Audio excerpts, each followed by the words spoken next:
Lanskoletno nihanje cen na evropskih borzah električne energije se kaže tudi pri gospodinjstvih, saj so določeni ponudniki dvignili svoje cene. Med prvimi je dražil Petrol, ki je nov cenik za nakup električne energije za gospodinjstva uvedel 1. decembra. Od tega dne je redna cena za gospodinjstva višja za nekaj manj kot 30%. V Petrolu dodajajo, da se je znesek na položnicah povišal bistveno manj. Končni račun za povprečnega gospodinjskega porabnika elektrike je višji za okoli 7 evrov na mesec oziroma okrog 10%.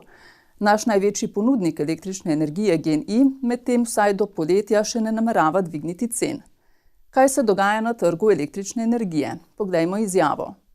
Trenutno cena električne energije dejansko dosega tisti vrh približno nekje 150 evrov na megavatno uro.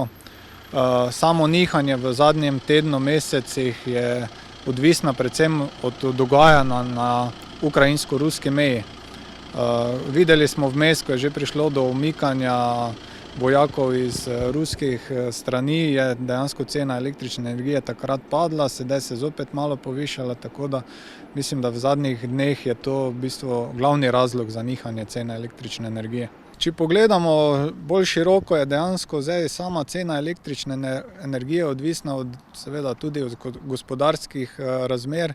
Vemo, da zdaj v tem zadnjem času epidemija povzročila zaustavitev tudi vseh ostalih trgovskih poti.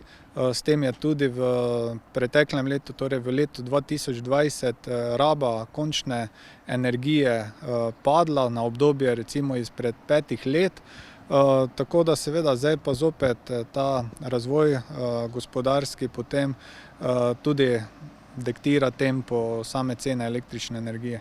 Sam ne pričakujem bistvenega dviga cene električne energije od sedanje vrednosti, kvečjemu eventualno, kolikor v poletnih mesecih pride do stabilizacije tudi te zdravstvene situacije, potem pričakujem nekje ustalitev pod 100 evrov na megavatno uro.